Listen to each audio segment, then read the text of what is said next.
아직도 모른다.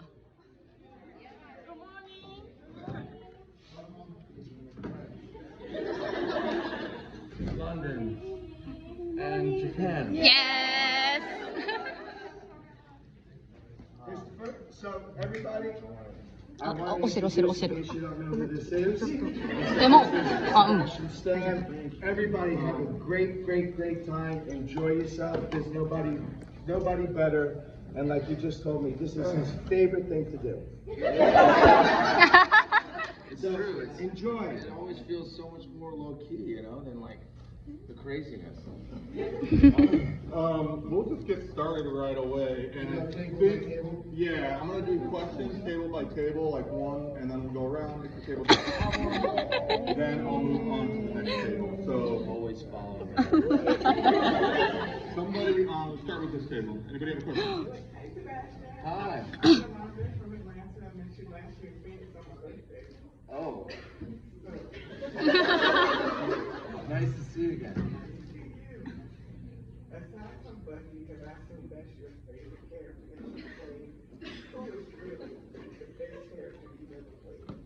Well, it's funny, I came in today, I just walked into, and the security guard didn't even, he was like, Bucky. He didn't even, I had no name. Yeah. What? Yes. I don't know. I've sort of enjoyed. I can't say there's one thing I've done that I didn't enjoy. No, that's not true. There might have been a couple of things like earlier on where I was just really trying to get a job and make a living, and that didn't seem like necessarily the part I wanted to play. But I've been pretty lucky. Like I feel like everything I've ended up doing, I've enjoyed it and I've explored it. So they're all different situations. I like this last thing that I did for Netflix, that Devil All the Time. That was interesting. I love that show, Kings. That was always a lot of fun for me. I grew up a lot on that show, and then the political animals one. They were very like learning lessons, for me at the time. So, yeah. Oh, we're gonna move on to it, and we'll go back around. Anybody from this table? Do you believe in any superstition? Do I believe in superstition? I'm very superstitious, but I don't know if it's superstitious or it's just OCD. Like I have to cross myself 3 times and tap the plane 3 times before I get the plane. Is that superstition? Yeah, of course. But superstition is what is superstition? Anybody have a better? In my mind, but I think I could be wrong on what it is. Do you have a? My mom, when she comes to comb my hair, if she drops the comb, she has to step on it before she puts it back in my hair. That was bad luck. Okay, that's OCD.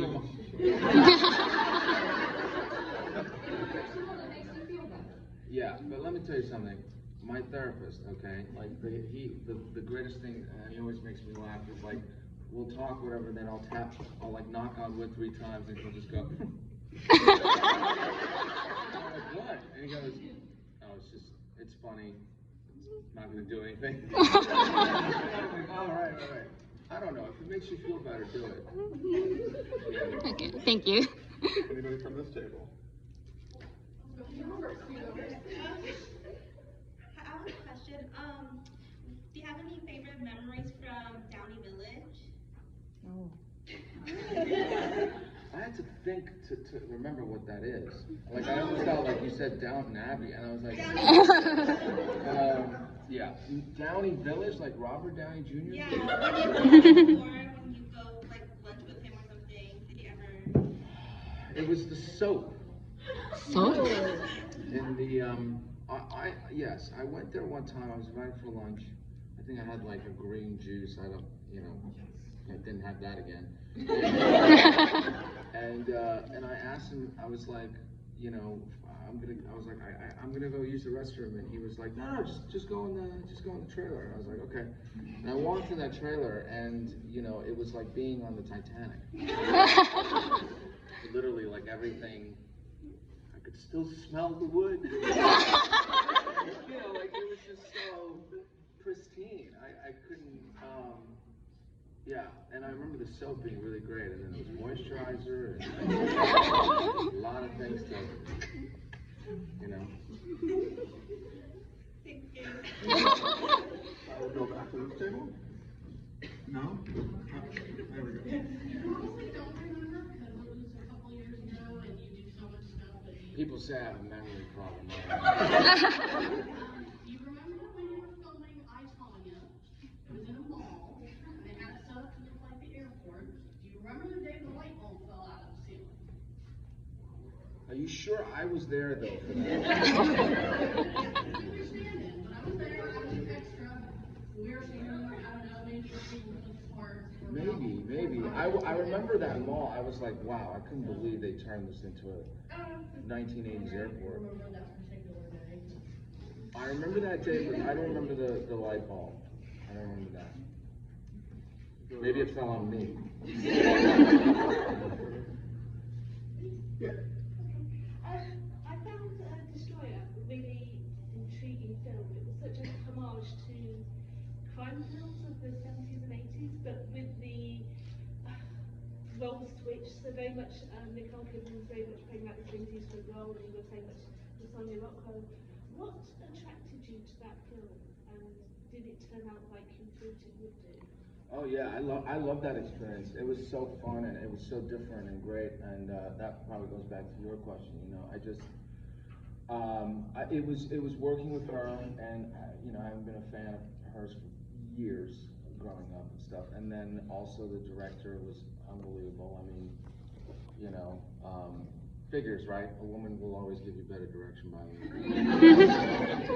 but she was like strong. She knew what she wanted, and she communicated that to me really well. And I felt like I could, you know, calm down and sort of just follow her lead. And I felt like I did, like, for me it was a very different thing than I usually kind of end up doing. And so it was just that kind of group of people. I wish more, you know, I wish more people had seen that movie. I wish that movie had gotten more love, but you know, this is the business, so. It was a good film.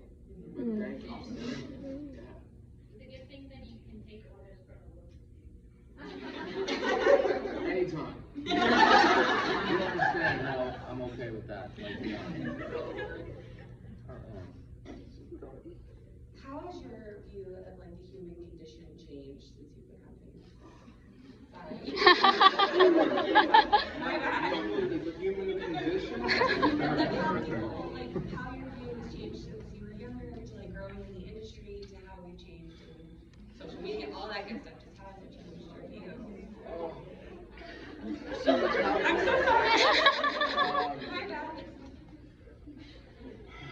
Look, I don't know, okay? Like, here's the thing, like, you know, you read all these books and everything, and like, they always say, like, the greatest thing you gotta admit is like that sometimes you just don't know. Like, it's enough to just go like, I'm doing my best, like, I don't really know, I don't have it figured out, you know, like, and that's a good place to start at, right? So, from there, and in terms of like human condition, I mean, like, you know, look, I mean, the world is really bleak, you know, like, this is, I mean, there's an argument to be made that, you know, if you look back in history, I mean, there's some terrible things that have happened, right? And you sort of think, like, how did our parents or our other generations get through that Vietnam War, like, you know, civil rights movement, like all these crazy things that have happened already somehow, you know, Hitler, I mean, like, we've gotten through some things, right? So there's a little bit of, and I don't even know if that provides any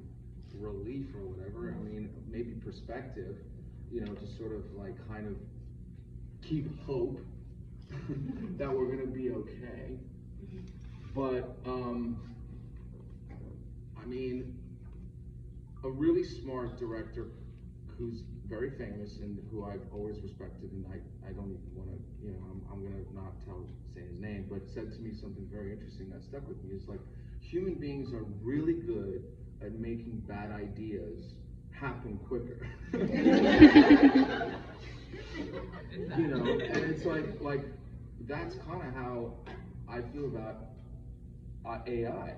in artificial intelligence and things like that, you know, and it's like the idea, like he and I started talking about it, like, is that really going to help us in any way, shape, or form? Like, really? I mean, sure, it's going to make things easier, but like, I was at the airport in Newark trying to come here, and I was trying to buy emergency, and I couldn't even do it with a person. I had to go to this thing and like scan it and whatever, and it's like everywhere I go to get Wi-Fi, there's like some cookies I gotta accept, you know, and then like I turn my phone on, I get here, and they're like advertising me the thing I bought at Newark. And I'm going like, well, what control do I have about it? You know, and so it's like, and we forget. So anyway, okay, this is a very difficult question, you know, because it's easy to go down the path. I think you got to educate yourself to know like what world we're in right now and what's happening, you know, and we have to kind of like, you know, the thing about social media that scares me so much is like there's no repercussion anymore. Like, you know, when you were a kid, okay, and you're on a it's like a giant playground full of crazy people that have no restrictions whatsoever. Like, if you used to be on a playground with like a little kid, right, and like, you know, he took your toy and you pushed the kid, and the kid started to cry, and you were like, you know what, you're this, and the kid was crying, like you would see the kid to cry, and then you would feel like you would process that and have a reaction to it and go, oh, you know what? I feel bad. I'm sorry. Like we don't have any of that. There's not. You're feeling an emotion at a certain point in time, and you go, that's how I feel, and it's out there and it's gone, and then 10 minutes later, you're done with that emotion. You're not angry anymore. You felt that, but that thing lives on forever. And then on the other side, somebody can't even process that you've already moved on to 50,000 other emotions anyway. So it's like you can't quite take things online to be literal, you know, at any point in time. But we could go on forever. Sorry. No question. Back to we'll go with you first. Right again. For I, Tanya, it was a brilliant movie. Everybody was great, and I wanted to know, how was it playing Jeff? How was it like taking on that kind of role? I mean, again, it was a great learning lesson for me in a lot of ways. I mean, I think it was very difficult for numerous reasons. You know, I mean, you have to understand. You gotta see that Joker movie. Yeah. Oh. I mean, like, you have to understand why people are doing why they're doing what they're doing, you know, and it's very difficult sometimes when you really don't see eye to eye, when you can't understand that yourself, you know, and like, so then it becomes like a case study. You're like, okay, I'm like studying this like a subject, and I'm trying to understand what leads to what, you know, and a lot of that movie, even though there was a lot of comedy in it, had very serious issues involved, and it's funny because sometimes you feel, or at least like, you know, I mean, it made me feel more conscious of, I guess, how we relate, period. You know, I mean, those guys were extreme. That relationship was an extreme example. You know, they both had very specific backgrounds that they came from, and then, you know, they somehow like still drew each other, right? So it's like then you ask yourself like, well, why am I attracting these kinds of people in my life? You know, why am I attracted to this kind of person? You know, who's actually hurting me? You know, and why do I keep going back to that person? You know, over and over again. And where does that come from? You know, and then you peel back the layers and you realize, well, that's the kind of thing that you've always thought felt good actually when you were little and you didn't really have, you know, develop all these things. And so anyway, but it was, I guess it was hard. It was interesting. It was great. Right, thank you. So you, yeah, yep. Hi, Sebastian, how are you? Good, how are you? All right, Very impressive. What? Oh, you said something I didn't hear it. No, I just said I'm here. So my question is, it's kind of hard to word because it's like, I don't know, it's kind of a lot, but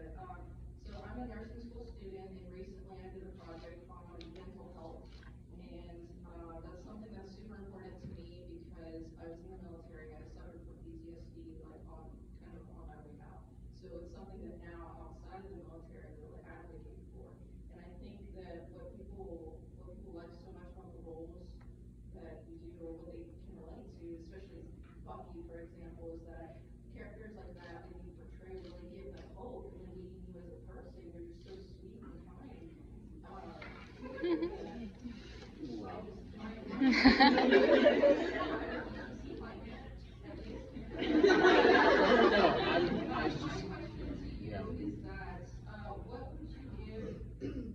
What advice would you give to people who are silently suffering that can't that don't know how to hold it up, that they need to hear something, maybe from you or maybe. When you say silently suffering, is it like you feel like you can't talk to anybody about it? Is it like a sense of shame about the things you feel? Is it like a sense of is it all just like I can't really label what's happening with me right now? I'm having this experience. Like, what does that mean? Well, it's different for everyone, because for me, whenever I was talking about it, for me it was PTSD, it was generalized anxiety disorder, it was stuff like that. But when I opened up to my peers, it turns out, well, we had another student who suffers from generalized anxiety, and then another two students who are mothers and suffer from post-traumatic stress disorder. But no, I'm sorry, from postpartum disorder. But just like for people who are on Tumblr, or people who are on social media, who really look forward to seeing your positive messages, and just from not just you, but from the people that they admire so much. If you can give like a really positive, uplifting message that would give back to them, like what would you say for people, like for instance with suicidal ideation or something like that? I'm sorry, that's really serious. No. That's just but it's real, and there's nothing like we can't apologize for that. You know what I mean? It's just I hear you, and I mean the first thing that comes to my head, like when I'm listening to you, again, it just take it or leave it. Like I'm just trying to find my way too, right? So I don't have the answer, but what I can relate to what you said is definitely that kind of sense of shame about like sharing certain things you're feeling, and I mean I think I can relate to that. Anybody can relate to that. Like you feel like even anxiety, by the way, sometimes like what breeds more anxiety is like you being out in public and thinking you're feeling anxious and something's going to happen, and then you're going to have like this breakdown and everyone's going to see it, and you're going to be like the crazy person and outcast and like, oh my God, it's so embarrassing. You know what I mean? And then that escalates it even more and more and more. And but I don't know. I feel like we have to be able to. You have to communicate. You have to try to communicate in some way. I think it's when you're trying to take on something on your own, that's a little bit beyond you. It's just it's gonna. I think it's really difficult. I don't know. I mean, I just know that when I'm feeling off, I try to call a friend. I call somebody that I know, in some way that's gonna remind me outside of my head of whatever's going on. I mean, there's plenty of times where you have to build that awareness where sort of like you're going like, oh, this is happening to me, but it isn't really me. You know what I mean? Like this is an experience I'm having right now. Like it's really just like that, as opposed to.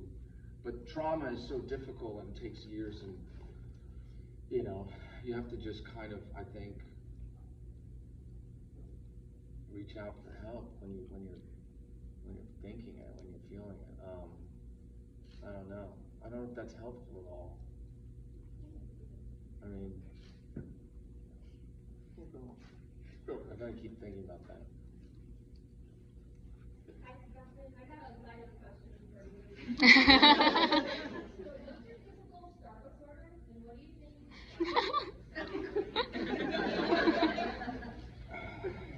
Starbucks is like it's like an old friend, I just go. I mean, now they've gotten really crazy with the cold brews and stuff, But like, I just go for regular coffee with like some almond milk. And, yeah, that's kind of what. you're trying to ask me what fuck you would order at Starbucks. You know, somehow I take would be like 4 shots of espresso.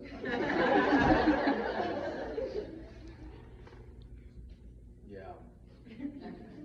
It's interesting because some of those things are still going to be dealt with, by the way, with that character, the ones where we're talking in this next phase. You know, so I wonder how that's going to land. Yeah. All right, back to this table. We'll go right there. I don't want to solve a wound or anything, but is there any movement or progress with Lisa Reaper or like? Oh boy, I mean, you know, it's so hard. Thank you for remembering that. Is it because did you read that book? Okay, all right. So you saw like what kind of project? Well, I didn't know where it was going at first because I thought, oh no, this is too much like Bucky. Then that's really great. Yeah, it's twisted. It's different. Yeah. It's tough. I've been trying to find like the right kind of director for it, but it's one of those things where you know, it's out of my hands. It's at a studio and they have to decide whether or not they want to make it. And, you know, and the thing was when we got very close to it, it's just the budget got too high but it's one of those things now where you kind of like, that's a movie where you don't know if is it easier just to make it like at Netflix or on HBO, you know, is it easier to just stream it? Is it easier than to just, you know, so I think unfortunately that's one of those projects that kind of like will have, hopefully I won't get too old to not be able to do it, you know, but I think we're gonna have to wait and see how things filter now with these other streaming networks coming in and stuff, because they might shake everything up. Hi, good morning. I have 2 boys in teenage, and they are thinking about their careers, lifetime career. Then, was there any good advice you were given when you were in teenage? It helped a lot. It helped you a lot. Yeah, I mean, you know, like just like you know, struggle helps. I mean, that's just, you know. Any struggles? Struggles, yeah, help. Like being, you know, in a way they force you to like step up. You know, I think it's like honestly a proven fact that there's brain synapses in your mind that get like recreated. You can create the like chemistry almost like in your mind. I've read before, and I know I'm butchering it in terms of what you can do if you are able to sort of like face those struggles and then kind of come from it. But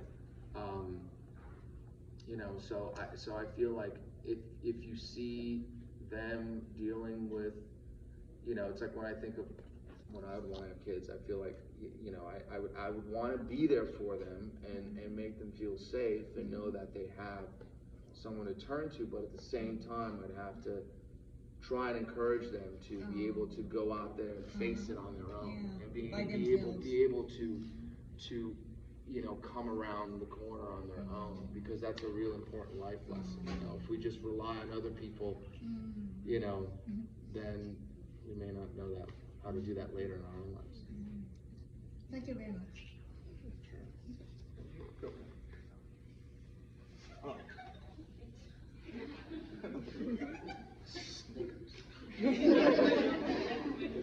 This question is great. The answer is no. So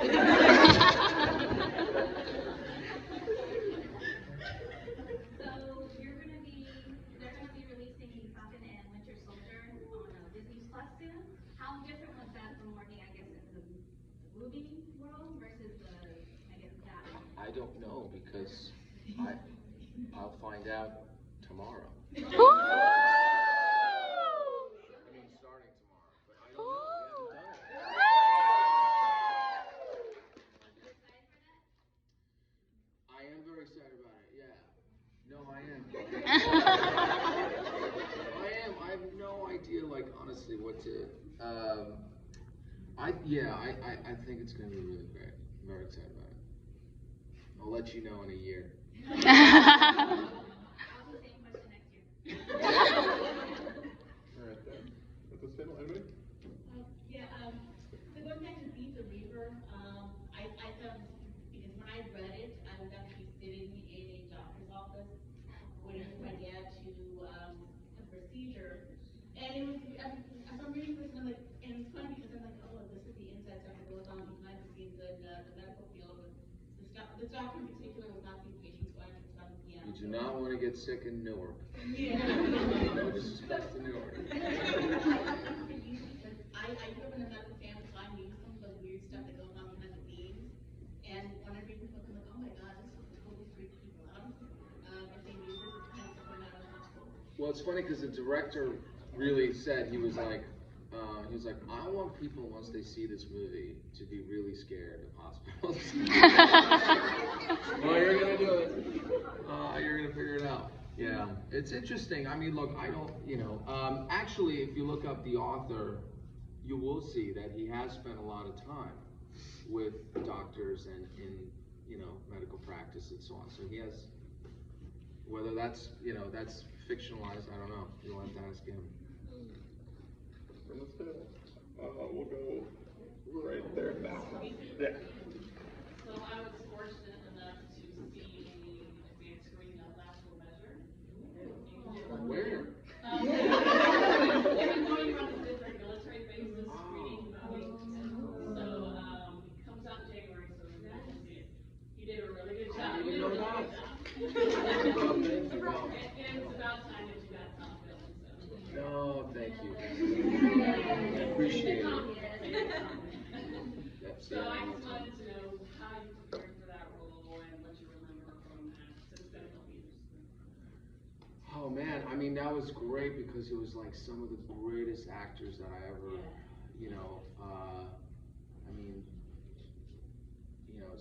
actually it's the most work I had with Sam Jackson, by the way. We didn't really get a lot of interaction in the Marvel world, but, and he's very different in it, and then William Hurt and Harris and all these people. I mean, it was just, I felt like I could be a student there, and that was kind of what the character was experiencing. He was sort of going down this rabbit hole of, kind of meeting these people, learning about this world, and sort of finding himself kind of changing his own ideology and beliefs about his own life. And so there was a little bit of that happening for me, and it was just kind of interesting to kind of listen to these guys who've been around for years talk about their experience going through Hollywood and what they've learned and their failures and regrets and things. But I think the reason that movie is important is because it deals very much with PTSD. It deals with these experiences that sort of happen and then they haunt you forever. And again, it goes back to that thing, like these guys in this movie, for example, spent their whole lives trying to get this guy to know Iran. That's all they did, right? This one event that could have killed them and killed all, it killed a lot of them, but it could have killed them psychologically, right? Like those things that you talk about could have, overpowered them, right? But somehow they were able to turn that and use it for themselves towards something better and good, and that's what the movie deals with essentially. Is like this William Spitzer Margaret, this guy this airman saved all these people who he didn't have to be there, and he was going to die there, and he knew that, and then he went and saved all these guys, and then these guys had survivor's guilt, had to deal with all these feelings afterwards of being like, it's so crazy, it's like you want to survive, right, but then you want to feel like, why don't you let me fucking die, and there's all these complex emotions, and I just know that the actual guys who William Hurt, Sam Jackson, and so on, who played them, saw the movie, they loved it, and were crying and having all these experiences throughout it, and I mean, that's why you do that movie. You do it so that they're represented, you do it so that they feel that they're heard, and so I feel like I'm grateful to have been a part of that. But I got to give credit to Todd Robinson, the director, because he was relentless with these people. You know, I mean, he spent years with them, interviewing them, asking them questions. You know, and so I'm glad the movie's coming out finally. Sadly, we only have time for like 2 more questions before we have to start selling. So we'll start. Go for it. Yeah. One of the things that you said that you do like about social media is that you get to sort of bring awareness to different causes.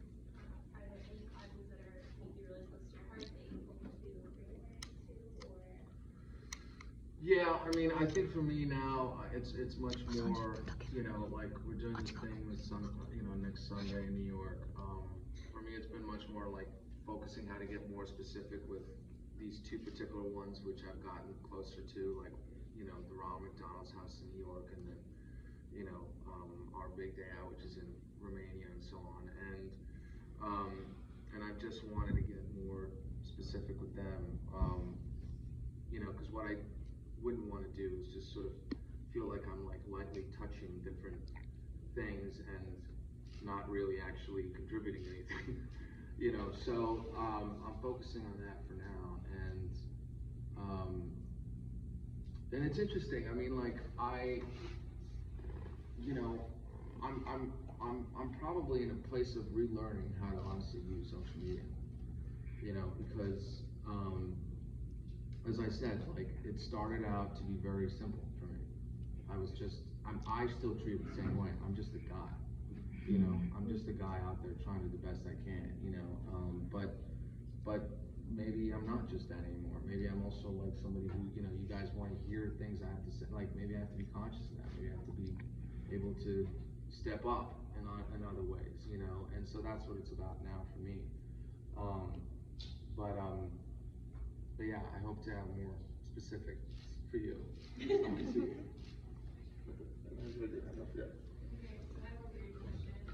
Oh no. We've already gone. I'm a deep end, so.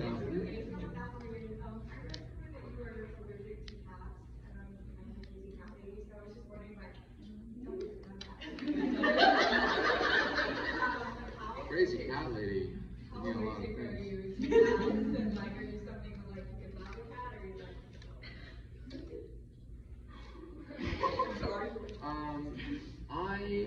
I grew up with cats. We had when I was a kid, we had a Himalayan cat, which they're so cute. They're like half Persian, half Siamese. And, but I think the coolest cat is the, what's it called? The Scottish Fold. Those are the cats. Have you seen these cats? They lie back like humans. they just like plop themselves back. Like, Yeah. It's amazing. But the only problem with cats, I mean, listen, cats are, you know, there's a theory out there that says cats are all psychopaths, right? But yeah, I guess I have to, I don't know, I developed allergies, so I have to, if I were to have a cat, I'd have a cat because somebody I was with had a cat. I'd be more prone to dogs. I don't know. Would you ever get like the shots? You know? Would I contribute that much effort into making it work with a cat? It would have to be a cat that was very interactive, you know. So I mean, if I had a cat, like, I would have to be in his or her life, like, you know, because I heard they can be like dogs, actually. They could be more friendly if you're involved in their life. And they also, but the problem is the sandbox. That's the problem. Because unless you have like an entire house for that sandbox, your whole place is going to be taken over. So then the toilet training will have to be that. So it's a lot of sacrifice.